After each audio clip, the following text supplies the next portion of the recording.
जय राम, श्री राम जय राम, जय जय राम, जय सिया राम, जय जय सिया राम, जय सिया राम, जय जय सिया राम।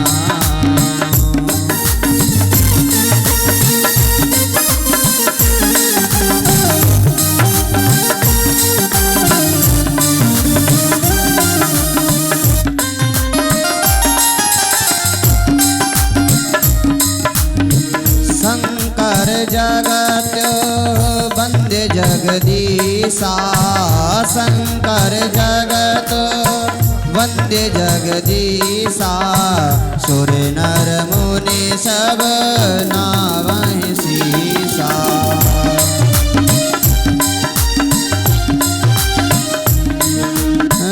देवी पूजी पद कमल तुम्हारे, देवी पूजी पद कमल तुम्हारे, सुर नर मुनि सब होहि सुखारे।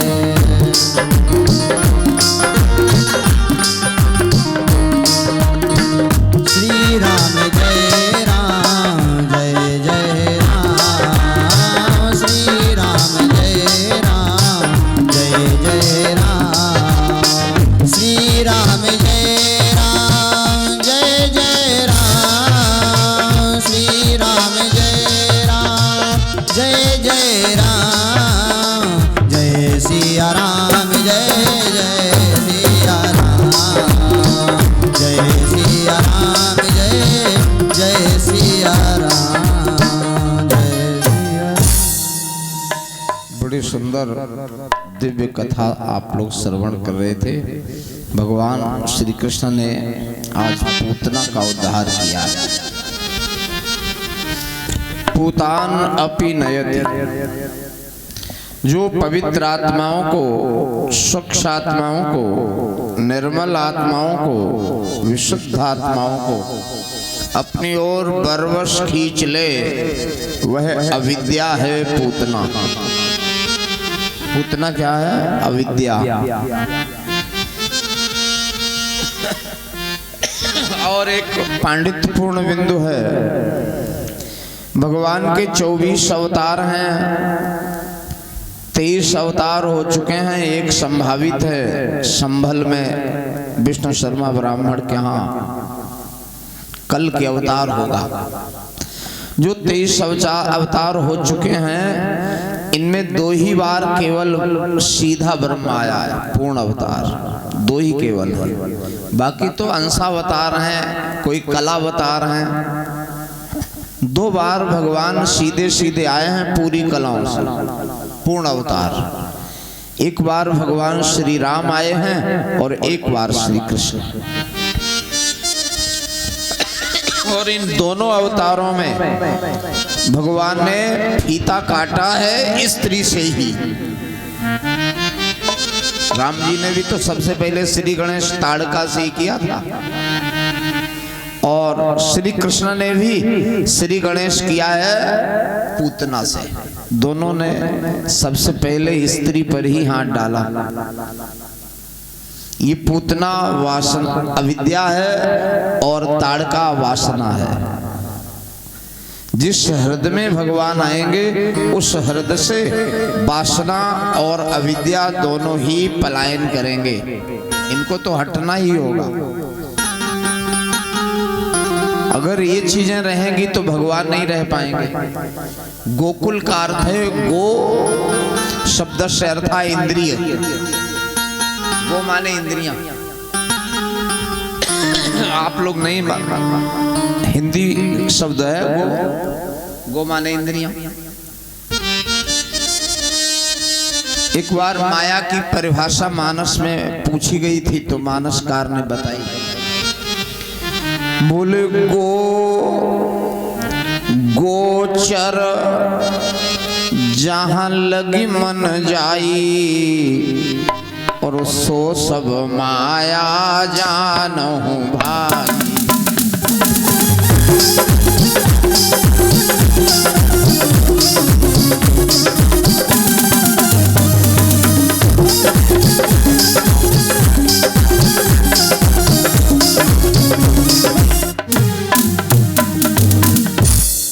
माने इंद्रियां, और इंद्रियों की जहां तक पहुंच है, जहां तक इंद्रियां जा सकती हैं, जहां तक आपके कान सुन सकते हैं, जहां तक आपकी आंखें देख सकती हैं, जहां तक आपका मन छलांग ले सकता है, ये सब माया है।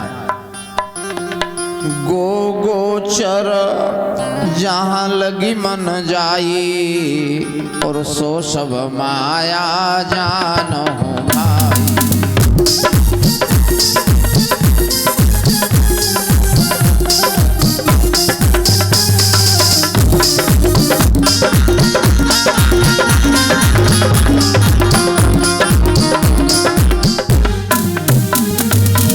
तो भगवान के आने से इस अविद्या को तो हटना ही पड़ेगा। भगवान के आने से ताड़का तो माने वासना तो हटेगी, वो कैसे रह सकती है फिर। आज पूतना का उद्धार कर दिया, इसे मात्र गति दी क्योंकि इसका स्तनपान किया था। इसके बाद कंस ने एक तृणावर्त दैत्य भेजा है, तृणावर्ती रजोगुण है। उसके बाद एक सक्टासुर आया है, ये सक्टासुर ये देहाभिमान है, देहाभिमान।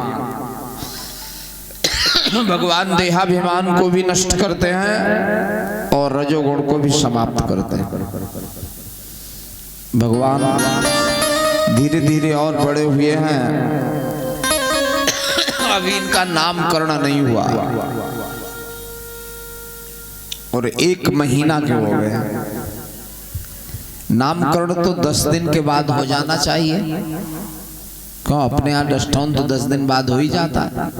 अगर मूलन में बच्चा पैदा होता है तो 27 दिन में मूल शांति भी हो जाती है। और 1 महीना के हो गए, अभी नाम नहीं रखा गया, नामकरण नहीं हुआ। क्या कारण रहा? इनके कुल पुरोहित श्री गर्गाचार्य जी उपलब्ध नहीं है। और पहले एक ये बहुत नियम पक्का था, जिस कुल में बालक जन्मा है उसका कुल पुरोहित ही संस्कार करेगा। अब आज तो ये इस समय नहीं है, इस समय तो अपना पंडित नहीं है तो कोई और पकड़ लाओ, दूसरों ना मिले तो तीसरा कोई ढूंढ लाओ, तीसरा ना मिले तो किसी दूसरे गांव से ले आओ। पहले ये नहीं होता था। जब अपने कुल पुरोहित आएंगे वही करेंगे। सांडिल्य नंद जी के पुरोहित हैं, ये तो रोज उपलब्ध है, लेकिन सांडिल्य से संस्कार नहीं हुआ। गर्गाचार्य आवे, गर्गा पुरोहितो राजन यदु नाम सुमहातपा, ब्रजम जगाम नंदस्य वसुदेव प्रचोदिता। आज गर्गाचार्य जी भगवान की प्रेरणा है, वसुदेव जी की। जाओ, गर्गाचार्य जी ज्योतिष के बड़े अच्छे विद्वान हैं, गर्गाचार्य जी आए। तम दृष्टा परम प्रीता प्रत्युत्थाय कृतांजलि। गर्गाचार्य जी आए तो नंद जी ने हाथ जोड़ करके स्वागत किया, उठ करके। देखो, अपने यहाँ ये नियम होता है सनातन संस्कृति में, आवत ही हर्षे नहीं। आपके आने पर अगर जिसके यहाँ गए हो उसे प्रसन्नता नहीं हो रही है, और नैनन नहीं स्नेह, अगर आंखों में स्नेह नहीं है, आने पर प्रसन्नता नहीं है, तो कह रहे तुलसी वाहन जाइए चाहे कंचन वर्षे में, वहां कभी मत जाओ। फिर पूछा कहाँ जाएं, तो आगे लिखा आवत उठी हंस के मिले। आप पहुंचे तो उठ करके मिले और हंस के मिले। आवत उठ हंस के मिले और चलती बिरिया रोए। चलते समय आंखें थोड़ी आंसुओं में डूबी हुई हो। तुलसी ऐसे घरन माँ भूखे जइए सोए। ऐसी जगह पर तो तुम्हें चाहे खाइबे मिले, चाहे चाय मिले या ना मिले, भूखी सो जाओ। तुलसीदास जी ऐसा निर्देश करते हैं। हम लोग आतिथ्य सत्कार करते हैं, लेकिन जैसा करना चाहिए वैसे नहीं कर पा रहे हैं, क्योंकि या तो हमें जानकारी नहीं है, कथाएं सुनी नहीं, पढ़ी नहीं। प्रत्युत्थानाय कृतांजलि, आज नंद जी उठ करके प्रसन्न चित्त होकर के हाथ जोड़ करके गर्गाचार्य से मिले। बढ़िया आसन दिया गया और प्रणिपात पुरः शरण, प्रणिपात कहते हैं चरणों पर लेट करके प्रणाम करना। प्रणिपात किया, प्रणाम किया, आसन दिया, बोले महाराज बहुत अच्छे समय से आए हो, हमारे इन दोनों बच्चों का संस्कार होना है। गर्गाचार्य ने कहा संस्कार तो हम कर देंगे, हम तो पांडित्य कार्य करते ही हैं, लेकिन यदि मेरे द्वारा इनका संस्कार होगा तो ये वसुदेव के पुत्र माने जाएंगे।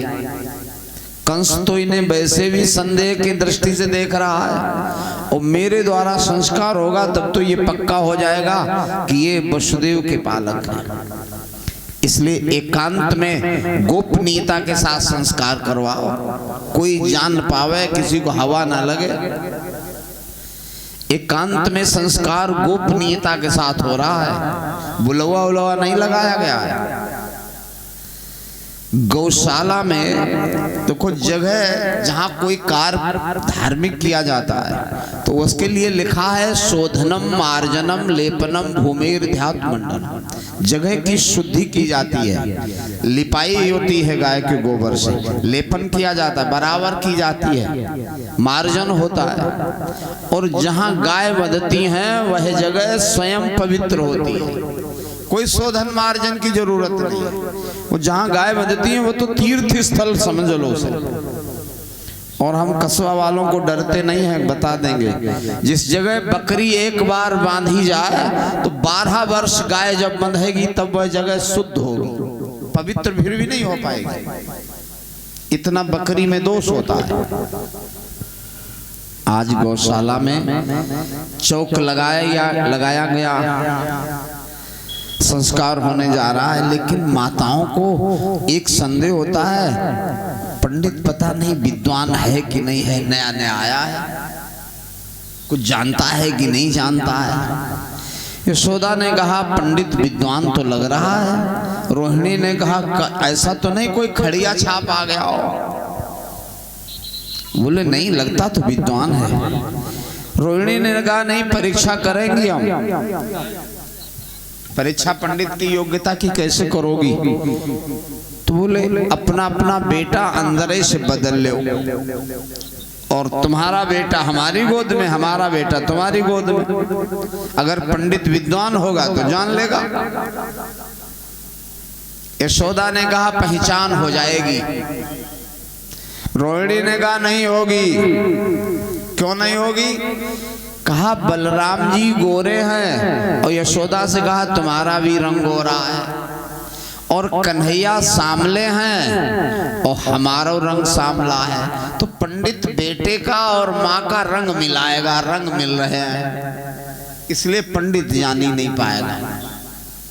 दोनों माताएं अपना अपना बेटा बदल के अंदर से आई हैं, और पंडित ने जैसे ही मंत्र पढ़ा मंगलम भगवान विष्णु मंगलम गरुड़ध्वजा मंगलम पुंडरीकाक्ष मंगलायतनो हरि, और जैसे चौक पर बैठी अंजलि छोड़ के गर्गाचार्य ने कहा लाओ पहले हम अपनी योग्यता ही नहीं दिखा दें। सबसे पहले गर्गाचार्य बोल पड़े, बोले यशोदा अयम ही रोहिणी पुत्रो रमयन सुहृदो गुण, ये तुम्हारी गोद में जो रोहिणी का बेटा है लिए बैठी हो, रोहिणी के बेटा को, ये अपने बिरादरी में रमण करने वाला है, इसलिए इसको लोग राम कहेंगे। पहचान लिया? यशोदा तुम्हारी गोद में रोहिणी का पुत्र है, ये तुम्हारा ही नहीं। अच्छा, इतने पर भी ना तुम समझ पाओ तो एक और प्रमाण दे दिया योग्यता का। गर्गाचार्य ने कहा गर्भ संकर्षणम वै प्राहु, ये पहले देवकी के गर्भ में 5 महीने रहा, योग माया खींच कर इसे लाई है रोहिणी के उदर में, ये गर्भ से खींचा गया है, इस गर्भ की खींचातानी हुई है, इसलिए इसको लोग संकर्षण कहेंगे। अब तो भगवान कन्हैया मुस्कुराए और कहा जो पंडित कैसे जान गया, हमने तो किसी को हवा ही नहीं लगने दी थी, पंडित पक्का ज्योतिषी है। ये बिरादरी में जब फूट पड़ेगी, विघटन होगा तो परिवार को संगठित करेगा, इसलिए इसका नाम संकर्षण होगा। बलाद अधिक्यम बलम विदु, ये ताकत में ज्यादा है, इसलिए इसको लोग बलराम कहेंगे।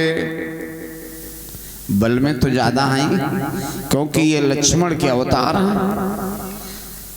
पूरी पृथ्वी अपने सिर पर भार जो रखे है, वो कोई कमजोर आदमी रख लेगा पूरी पृथ्वी सिर पर। आज दूसरे वाले बेटा को देखा, बोले ये तो युग युग में शरीर धारण करता है, शुक्लो रक्तस्तथा पीत इदानीम कृष्ण तो गता, ये कभी श्वेत कभी पीत कभी रक्त, इस बार काला होके आया है, इसलिए इसको लोग कृष्ण कहेंगे। एक और नाम रखे, प्रागयम वसुदेवस्य क्वचित जातस्तवात्मजा, ये पहले वसुदेव के यहाँ जन्मा है, इसलिए इसको लोग वासुदेव कहेंगे। कन्हैया कहे बहुत विद्वान है, इसे सब मालूम है, अब इससे कोई ज्योतिषी से नहीं छुप सकती बात है। इसे ये भी मालूम है ये देवकी का है, वसुदेव का है। अच्छा, नंद जी समझे जो किसी और जन्म में पैदा हुआ होगा, नंद जी नहीं समझ पाए, गर्गाचार्य जी सीधा सीधा बता रहे। नंद जी ने समझा किसी और पिछले जन्म में कभी जन्मा होगा वसुदेव के घर। अब भाई तो सही जन्म की बात कर रहे हैं। गर्गाचार्य जी संस्कार किया, और भागवत में कथा नहीं है, गर्ग संहिता में आया है, गर्गाचार्य को भोजन कराया गया। किसी पंडित से जब कोई काम लिया जाता है तो पंडित को भोजन भी कराते हैं।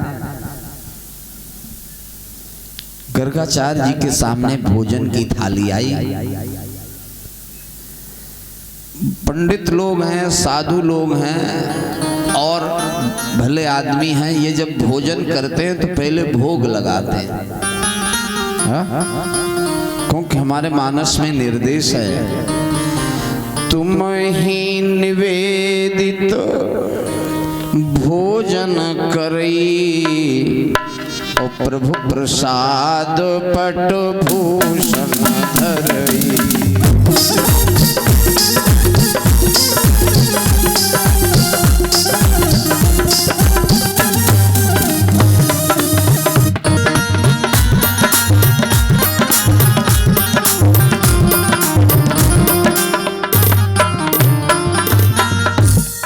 तुम ही निवेदित भोजन करई, प्रभु प्रसाद पट भूषण धरई। भगवान को भोजन करो तो निवेदित करके करो। महाराज सब आपका ही है, आपके लिए समर्पित है, तो वो प्रसाद बन जाएगा। और एक नियम भी है भोजन का। आप लोग भोजन बनाती हो कि खाना बनाती हो? भोजन बता रहे हैं, भोजन बनाती है। भोजन की परिभाषा भी सुन लो। खाना किसे कहते हैं, भोजन किसे कहते हैं, बताएं? कोई बताएगा नहीं, हम ही बता देते हैं। तद भोजनम यद दुज देव भुक्तम, भोजन वह बन के तैयार हो पहली रोटी गाय के लिए। और रोटी खाली नहीं, सब्जी अगर 4 बनी है तो चारों हो रोटी पर, चावल बने तो चावलों रखो, घी अगर तुम्हारे चौका में है तो घी लगाओ। पहली रोटी गाय की, और फिर भगवान के लिए भोग। उसके बाद अतिथि साधु ब्राह्मण अभ्यागत मान्य इनको भोजन कराओ और तब आप लोग करो, ये तो भोजन है। और तुमने न तो गाय को निकाला, न भगवान को भोग लगा, न साधु ब्राह्मण पूछे, और बनाए के घर में घुटुआड़ा है कि बैठ गए खैबे पर, तो जो फिर खाना है भोजन नहीं है। देखो बारात में होता है खाना और भंडारे में होता है भोजन। भंडारा जहां होगा पत्तल परस जाएगी, हर चीज परस जाएगी, और तब पूछा जाएगा कि गाय के लिए निकाल दिया, भगवान का भोग लग गया, तब लोग हाथ पत्तल में लगाएंगे, तब तक पत्तल में कोई हाथ नहीं लगाएगा। और बारात में जैसे मालिक ने झंडी हरी दिखाई तैसे टूट पड़े, कोई नहीं पूछता का भोग लगा कि नहीं लगा, गाय के लिए निकला कि नहीं निकला, ये पंडित लोग खाए गए कि नहीं खा गए, सब एकदम दौड़ पड़े। तो बारात में खाना और भंडारे में भोजन, ये नियम होता है। तो गर्गाचार्य जी ने आज भोग लगाया, जैसे मंत्र पढ़ा, आंख खोल के देखा थाली में श्री कृष्ण भोजन कर रहे हैं। नंद जी दौड़ के आए, बोले महाराज छोड़ दो, थाली खराब कर दी इस बच्चे ने, दूसरी थाली लाएंगे। दूसरी थाली आई, जब दूसरी थाली आई गर्गाचार्य जी ने फिर भोग लगाया, फिर मंत्र पढ़ा, करे नाभ्यासी दंतरिक्ष गुंशिष्णो दुशंबर तदा पदभ्याम भूमिर्दिशः श्रोतांग तथा लोकान कल्पयन्। वैदिक मंत्र पढ़ा, आंख खोल के देखा तो दूसरी भी थाली में श्री कृष्ण भोजन कर रहे हैं।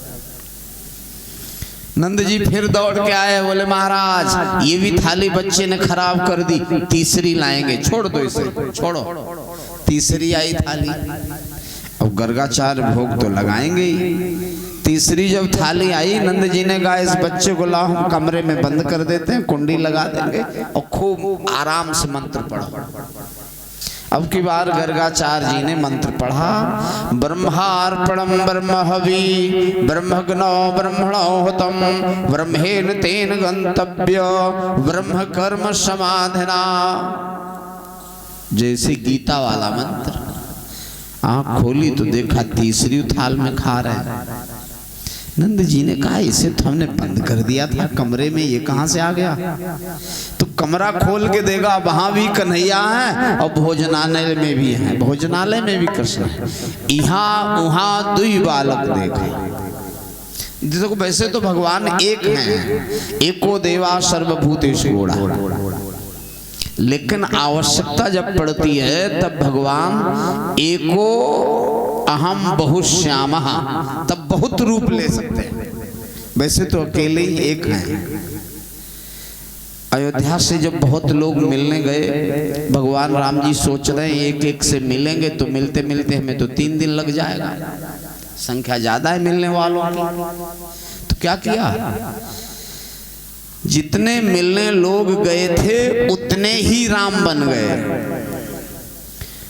क्षण महा मिले सबही भगवाना और उमा मरम यह काहू न जाना।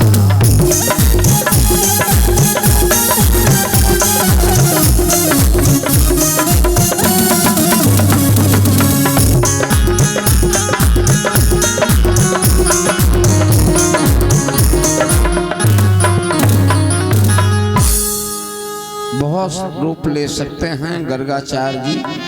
आज दक्षिणा लेकर भोजन करके विदा ले रहे हैं।